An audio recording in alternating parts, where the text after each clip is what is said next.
Pardon the interruption, but I'm Mike Lobantoni. Someone in an online auction just paid $112,000 for Kurt Signetti's headset. I'm Tony Kornheiser. I don't know how I did that. I was trying to order takeout. I don't know what happened. I thought you had, somebody order your takeout. I didn't think you did that on your own. I order my own takeout, and I go get my own takeout. Well, I don't have people drive over to my house. I don't do that. Yeah, I get my own takeout. I want to make sure it's the food I ordered. Bring my takeout. Bring it to me. Bring my doorbell. Maybe you get a big tip. I'll do that. Welcome to PTI, boys and girls. In today's episode, Arizona loses, Mikaela Shiffrin does not medal, and Jeff Saturday joins us for 5 good minutes. But we begin today with last night's NBA game between Detroit and Charlotte. Detroit won and stopped the Hornets' win streak at 9, but that's not the headline. The headline is a brawl that resulted in 4 people being thrown out, 2 from each team. It was a highly competitive, chippy game that at least demonstrated what happens when players care, but there was a big fight. Wilbon, is this the type of game the NBA should frown on or applaud? Tony, I've done sort of a 180. I'm watching this last night, and I'm thinking, no, the NBA doesn't need this. It harkens back to a time, for those of us who are old enough, and you and I are, where there were flat-out brawls in the NBA, and then David Stern came along and said, there'll be no more of that. And he pretty much disappeared. I mean, like hockey brawls, pretty much, not entirely, disappeared. But, Tony, I'm watching this last night, and the intensity of the game, there's context to everything, as we like to say. The intensity of a game, Charlotte, I'm sure the Pistons, even though the Pistons is a long time since their last championship, they look at Charlotte and say, what? What are you doing out here? We're leading the Eastern Conference. Charlotte had won 9 straight games, and they're a different team. And they're saying, no, we're not having that bad boys junk out here now. And I thought, this is great. I came to think before I went to sleep, this is great for the league. It wasn't a fist swinging, nobody got knocked out or hurt brawl. Somebody's going to probably get suspended for a game. But, Tony, I just thought, wow, my juices got flowing. I heard other players say, we don't want this to go too far, but this didn't go too far. I thought it set the tone for something coming. Yeah, I couldn't disagree more just watching the clips that I watched. It's a fight. It was a real fight. It was not contained to one set of people. No, it broke out on the other side as well. I can't believe you take this position. You hate all hockey fights, and suddenly you're saying an NBA fight is okay and gets you juiced up. There is a lot of nostalgia that people like you and I have for policemen in the lane, for hard fouls, for power forwards. But fights are fights, and they're not good. There's too much, posing by athletes when they get a sack, when they get an interception, when they make a touchdown, when they throw down a dunk. There's too much, look at me, I'm a tough guy. Yeah. And to me, Mike, if you want to get rid of this, it's a very easy way to do it. You disincentivize it. I'll just take 10 more seconds. You suspend people. You look at the tape. You see who's the aggressor. You suspend him for 20 games without pay. You hurt him. You hurt the team. Does the commissioner of basketball have the stones to say, no, we're going to get rid of this stuff? Okay, well. But Tony, this isn't that to me. I look at it differently. And there's a different context. I said context. I didn't watch the clips. I watched the whole thing. What led up to it and what followed. Now, you described it accurately. It did spread, and you got guys like Isaiah Stewart, and you got Bridges, and they seem to be involved in stuff. And a previous commissioner, you and I agree, would have sat their butts down. I don't know that we see that coming, but the Heat, this league is criticized legitimately for having no passion until the playoffs. I'm one of the people who criticizes them for it. There was passion last night. It was passion overload, Mike. Maybe, it was too much. So. It led to a real Might have fight. been. We moved to college basketball, where the premier game last night was undefeated 23-0 Arizona, going to number 9 Kansas. As you predicted, Wilbon, Kansas won. And they won without their best player and the possible number 1 overall draft pick, Darren Peterson, who had flu-like symptoms. Wilbon, you said yesterday you are now diving into college basketball. Yeah. So what does this result say to you about each team? Tony, it says more about that conference, the Big 12. I mean, my goodness. I mean, look, Arizona, I would not drop Arizona one spot. I still leave them at number 1, even though they lost that game in Kansas. Kansas is supposed to win that game. I know they'd actually historically never won exactly that type of game before, but come on. You and I look at Bill Self in Kansas and know what that program is. They're supposed to win that game. I expect them to win that game. The 6'10 kid from Kokomo, Indiana. Kokomo. He's a wonder, and he's one of those guys that, to me, he blocked that shot late in the game that really kept Arizona from being able to make it even tighter than it was. Tony, there's so many good players in college basketball. We're only going to see them 1 year because most of them, if not all of them, are freshmen. Maybe there's a couple of sophomores sprinkled in there. But what it says about college basketball is the Big 12 is to be reckoned with. As great as the Big 10 is right now, the Big 12 is to be reckoned with. And I can't wait to see more of both these teams. Big 12 has 4 teams in the top 10 right now. They got Arizona at 1. They got Iowa State at 3, and Kansas has to go there on Saturday. I'm sorry, they have Houston at 3. They have Iowa State at 5. Kansas has to go there, and they have Kansas in the top 10. Look, this thing says 2 things. One, it says Kansas is a really good program. Yes. It's an elite program. They've won 4 national championships with 3 different coaches, Phog Allen, Larry Brown, and Bill Self. Roy Williams was there, didn't win. He's a great coach. They've been beating teams for a long time when they come there. Bill Self's record against ranked teams at home is 83-15. Let me repeat that number, 83-15. So he knows what he's doing. The second thing it tells us is Arizona's not going to be undefeated. Nobody's going to be undefeated. Last undefeated team was Indiana in 1976. It's 50 years ago. Better teams than Arizona have not been undefeated. That's so right. you're going to see these 2 teams in the top 2 lines when the seedings come out. They're really good teams. It's not an upset, and it's not surprising. By the way, Tony, it's not. By the way, what does it say about Kansas, though, that someone who we think is their best player, Peterson, is out and has missed a string of games, and they seem to find a way. Yeah, they're a good team. They're an elite program. They're a good team. Maybe they're a great team. Wow, there are a lot of good teams right now in college hoops. And we're going to turn, though, to Mikaela Shiffrin's growing Olympic disappointment. Shiffrin and Breezy Johnson were paired in today's team combined event. Johnson was the fastest in the downhill portion.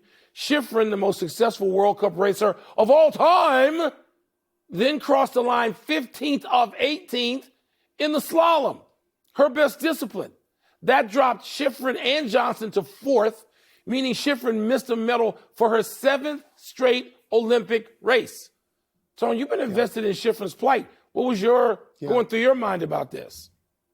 What goes through my mind is that, in fact, and you give it from all time like you're making fun of it. No, she has more World Cup wins. She has more World Cup wins than anyone, any man, any woman, 108. She's at the top of the poll. She is an undeniably great skier, and yet recently in the Olympics, she hasn't had that measure of success. Now, she won gold medals in 2014 and 2018 in slalom events. But she was shut out completely in China. She went 0 for 6, and now she's 0 for 1 and blew a lead that was handed to her. So you know what I think of, Mike? Because we all talk about other sports. It's what we do for a living. You put on your sports writer hat. I think of Greg Maddux and I think of Clayton Kershaw, who were great regular season, great Hall of Fame. I mean, Kershaw's getting in the Hall of Fame on his first ballot. Regular season, Greg Maddux, 355 victories, 610 winning percentage. Playoffs, 11-14. 11-14 in the playoffs in the World Series. Clayton Kershaw, 253 regular season ERA. 699 winning percentage. 13-13 in the playoffs and a 4.62 ERA. I don't know why this happens to them. I don't know why it happens to Shiffrin, who's undeniably great. Why does it happen to James Harden in the playoffs? I don't have an explanation. I wrote down 2 names. And they are pitchers who are going to be Kershaw and Maddux right into the Hall of Fame. There are things about Maddux. I sometimes read now, people will bring up things like he allowed more home runs than walks 1 year. And you're like, what? These things are not possible about Greg Maddux. And Kershaw, yet in October, they weren't great. And so I thought of that when Shiffrin, and she's been great, and she's had a moment or two. Yeah. Tony, it all seems to be emotional and psychological. And I mean, we could put people on the couch and they could give us explanations that would go on and on and on. Luckily, she's done all right. She doesn't have to just take No, yes. this as her only No, she's contribution great. and result. She's great, and Yeah. she does a lot of self-analysis, and Yes, she will she continue does. to do that. And I root for her. I do. Let's take a break. Coming up, Mike Vrabel says he's committed to keeping Will Campbell at left tackle. We're going to ask Jeff Saturday about that. We'll also ask him about what the Seahawks said tipped them off about the Patriots' protection schemes. I waited all day. I waited at the TV to see the Quad God. I missed it. I sat there for 3 hours, and it was.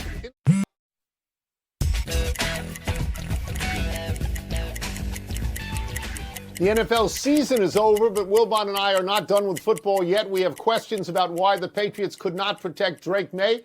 For our great friend ESPN NFL analyst Jeff Saturday, let's start with this Patriots tackle, Will Campbell, allowed 14 pressures in the Super Bowl. Today he said he played with a torn knee ligament in the playoffs, but he wasn't using that as an excuse. When you looked at Campbell, what did you see? Techniques and fundamentals weren't sound, right? I mean, there's a ton of slander about he and Wilson, the left guard, and the reality is they didn't play well, but neither did Drake May, neither did the run game. Never got us. There was a ton of things that went wrong against the best defense in the NFL. So you're going to get exposed. But I thought Campbell, he opened himself up. He got powered a little bit. His technique wasn't great. Let's not forget, this is a rookie left tackle, and it is a very difficult position, and now put on the challenge of going against one of the best, pass rushing defenses in the NFL and get behind where you're not running the ball well. You look like you're one-dimensional. They took full advantage, but Will Campbell would be just fine. I understand people are bashing him. It didn't look great. It wasn't nearly as bad like the whole 14 pressures and what it all was. I'm just going to let you know they don't know enough about offensive line play to know what is a pressure and what isn't. He didn't play well, but he wasn't as awful, or it's never as good or bad as what we always say in film. He'll get better. Lay off of him a little bit. All right, that leads us perfectly then to the issue now of Mike Vrabel saying today he's committed to keeping Campbell at left tackle. Jeff, I know you won't be this immodest, but I'm going to say this. You know more about this position and line play than Mike Vrabel. How does this strike you when you hear this? I agree. Listen, I think he's fully capable of being a good tackle in our game. And I go Andrew Thomas, right, with the New York Giants. Started out, struggled early in his career. He's become a very good left tackle. But there's a lot of left tackles. It all goes down to this argument about arm length and what people think the arm length of a left tackle should always be. And his arms are a little bit short. He will work it out. He has to work on technique, on angles, and without getting into the weeds, right? Like a jump set versus a 45-degree set versus a vertical set. All of those things, he'll figure this out of when he looks at a rusher, where his intercept line should be. Guys, it takes time. Like, they don't line up like they did in college, and they dang sure can't run nearly as fast as they can in college as they can in the pros. So there's a lot of things that happen a lot quicker. The games, the exposure you get to your guard not being on the same level, your quarterback's depth, all of these things, guys, that no one ever talks about. He'll be just fine. Vrabel will coach him up. This offense, Josh McDaniels, they'll understand pressure plans better. Again, Drake didn't play well. The guard, there was a lot of things going on, and it just all looked much worse because everybody struggled. It wasn't just one guy. We'll go one level deeper with line play in that Super Bowl. Seattle's Devin Witherspoon said, and I want to get this quote right, we had a tell on their guards and tackles how they like to set. They're going to overset on certain rushes, and they're going to fall for certain moves, close quote. Jeff, explain it, but tell us if it's nonsense. No, it's 100% true. And guess what? We all got them. Like, I wish we didn't, but I can assure you, when it's 3rd and 9, probably not a big secret that we're going to have to throw this thing. And they can tip it off, man, and they time up the quarterback snap, whether it's by his foot raising like Peyton did, his hands, his clap, whatever they're using in their silent cadence. The trigger is what we call it to get us all on the same page. of a silent snap count, they dialed in and they took advantage. They hit the blitz in stride, which makes it even more difficult to pass it off or pick it up. Receivers' timing gets thrown off because they get there so quick. They definitely had it. But again, this happens every week. We all have certain stances that we get into as an offensive lineman where we're going to have a certain set that we like, or if we know we got to pass the game off, you'll see a guard, kind of shift or move his feet. We all have them. It's a matter of when you can run the ball. This is why run games are so important, y'all, because when you can run the ball and get ahead of the chains, you don't worry nearly as much about that. When it's 3rd and long and it's a sprint to the QB and everybody in America is watching this play, of course you got to tell. It's like there's no way around it. He's got to tell, by the way. The defense has got to tell. We all understand them. They took advantage. The Patriots didn't. Congrats to the Seahawks. It's really interesting to hear all these things. It really is. We'll get you out of here on this. Well, obviously, we have talked a lot about what went wrong with the Patriots, but when you look at the Seattle defense, which I know you think is great, do you have the sense that it is sustainable? It is. And I'll be honest with you, I think the thing I was most impressed with that I walked away that very few people are talking about, in fact, I don't know that I've heard anybody really talk about it yet, the physicality.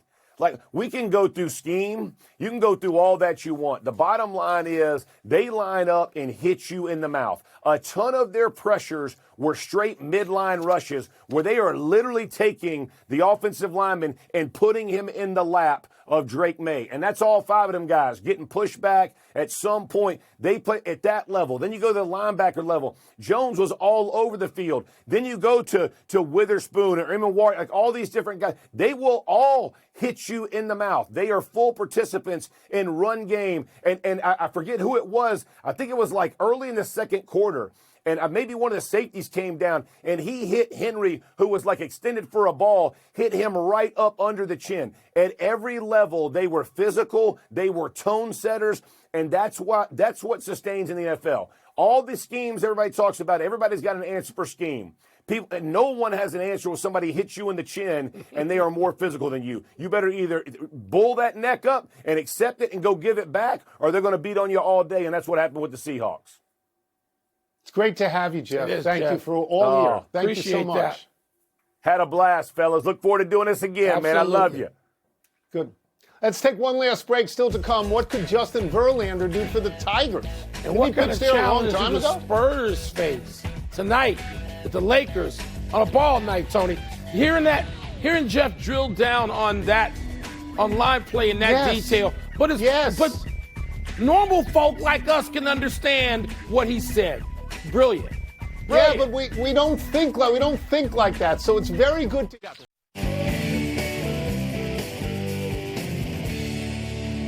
Happy time, people. Happy 29th birthday, Lily King. As long as we're in the middle of the Winter Olympics, let's wish happy birthday to someone from the Summer Olympics. King is a breaststroker who has competed in 3 different Olympics and won a total of 6 medals. King has a gold from the 4x100 medley relay in Paris in 2024. She has 2 golds from 2016 in Rio de Janeiro. When King won the 100-meter breaststroke at those games, she trash-talked a Russian opponent who'd been suspended for doping, saying after the race, quote, "It was so incredible, winning a gold medal and knowing I did it clean," woo, unquote. King also won 2 silvers and a bronze in Tokyo in 2020. This is just to point out that Katie Ledecky is not our only swimmer. But I think it's fair to say that Miss King was greatly overshadowed her entire Olympic career by Katie Ledecky, who goes all the way back to like 2012. All the American women. Yes, all of them. All the American women overshadowed. And justifiably, she's great. Happy anniversary, Bonnie Blair. Staying with our Olympic thing, we transition to the Winter Olympics and the great speed skater. On this day 34 years ago, Blair won the first gold medal for the United States in the Albertville Games. You were there, Wilmot. I was. She won the 500-meter event, defending the gold medal she had won 4 years earlier in Calgary. Blair was actually the first American woman to win gold medals in consecutive Winter Olympics. Blair then won the same event, the 500, 2 years later in Lillehammer, where I watched it. In all, Blair had 5 gold medals and 1 bronze. Her other 2 golds were in the 1,500-meter events in Albertville and Lillehammer. Maybe my memory's playing tricks, Tone, but it seemed like back then, America was usually the underdog in almost every big Winter Olympic event, right? I'm not crazy. You and I were certainly at in these speed things. skating. Yes. Certainly in the speed skating. Absolutely. Happy trails to free agency for Justin Verlander. The soon-to-be 43-year-old has agreed to a one-year deal with the Tigers. Verlander was with Detroit for the first 13 seasons of his extraordinary 20-year career, during which he's won 3 Cy's, 2 World Series, and an MVP. He joins a staff that also boasts Tarek Skubal, Framber Valdez, Jack Flaherty, and Casey Mize. Last season, Verlander had a down-and-up season for the Giants, starting 0-8, but finishing strong with a September ERA of 2.08. The only thing my Cubbies got wrong in that period of time was not getting Verlander in 2017 to repeat. And I'm betting Verlander thought he was going to wind up a Cub. He didn't. History was changed badly for some of us. Let us go to the big finish. Rick Pitino moved past Roy Williams into 3rd place in wins for men's college basketball coaches. Are you impressed? He beat his son Richard, which was sort of a wow. And now he's behind Coach K and Boeheim. Yes, you got to be impressed. Steph Curry, out with a right knee soreness and will miss the All-Star game. Your reaction? It doesn't matter. He's been in thousands of them. You know, seems like his great moment was the Olympics last year. Didn't you think? The Olympics. Yes. Yeah, with LeBron and Durant. The Sacramento Kings have lost 13 games in a row. What gives? They could be the most irrelevant team, them and the Chicago Bulls now, in the entire NBA.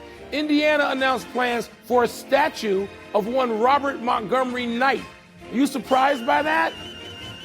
I'm surprised in the sense that why isn't it up already? Yeah. I'm surprised like 10 by that. years ago. Last one, Spurs at Lakers tonight. Who you got? No Luka, no Reeves, no LeBron. But let me just say this. If all of them were playing, my money would be on San Antonio. But now it's not even a game. It's junk. We're out of time. We'll try and do better the next time. I'm Tony Kornheiser. I'm Mike Wilbon. Same time tomorrow, knuckleheads. And now, it was a ball night, Tone. It's just been ruined for me. No, quad god for me. I'm going to finally watch it. PTI bonus time. All right, Wilbon. Who's the best team in the Eastern Conference? It's going to shock you. It's like you asked me this question in 2004 or something. The Detroit Pistons are the best team in the Eastern Conference. And Cade Cunningham isn't just the MVP of the Eastern Conference. He's the MVP of the NBA right now. Cade Cunningham and Detroit. I know they were involved in this dust-up last night. I know that conjures a certain image or set of images about the bad boy Pistons. I am, by birthright, obligated to hate the Pistons, except I watch them, and now they're becoming irresistible. And they're led by Cade Cunningham, and they got Jalen Duren, who is sort of a wow. I mean, he's sort of more Oakley-like, and that's Nick's reference.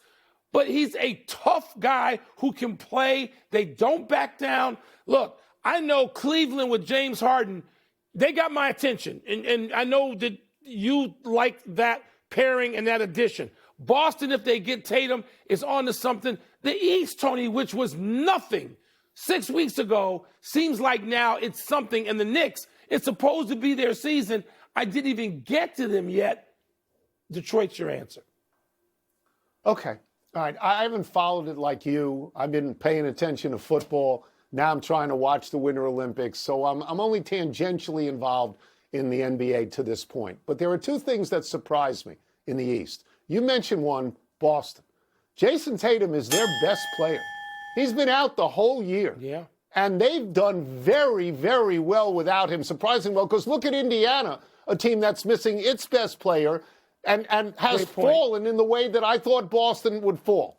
And they haven't. And now there are reports that Jason Tatum wants to get involved and do some rehab and play in the G League maybe, and maybe he'd actually be ready to go by the playoffs. As good as Boston is right now, if he's ready to go, that changes everything in the East. And the second thing for me is Charlotte. Charlotte is a team where, you know, a month ago I couldn't name a single player on Charlotte, and who cares? Because they haven't been in the playoffs in like 10 years. Yeah. They have just won 9 in a row. That streak ended, but they won 9 in a row. At 25-29, it's a much better record than I thought. And their backcourt of LaMelo Ball and Con Knippel is significantly better than I thought, scores significantly more than I thought. We talked about this the other day. You actually, in a bit of blasphemy, you mentioned the name Jerry West as a comparison to Knippel. I got carried away. So. But, Tony, Knippel, look, I could make the case, a solid one, for Knippel as Rookie of the Year in the NBA as opposed to his more celebrated college teammate of the year, Mr. Cooper Flag. And it's sort of like Melo and Bron at the time, because Carmelo got cheated out of Rookie of the Year and it was given to LeBron as a projection of what he would be. Knippel's playing games that matter. Cooper Flag is not. Knippel's playing games that matter where they look to him to score, and he's burying shots. I can't believe it. I'm like you. Charlotte was fun to watch last night, and they held up pretty well after a challenge from Detroit. They did. Eastern Conference, who knew? That's it. What about the Wizards, Tone? Did you forget? No. No, I didn't forget. I know what the Wizards are. They're not trying to win. Yeah, well, I know that. Yeah. We're done. They're not here yet. Back to you.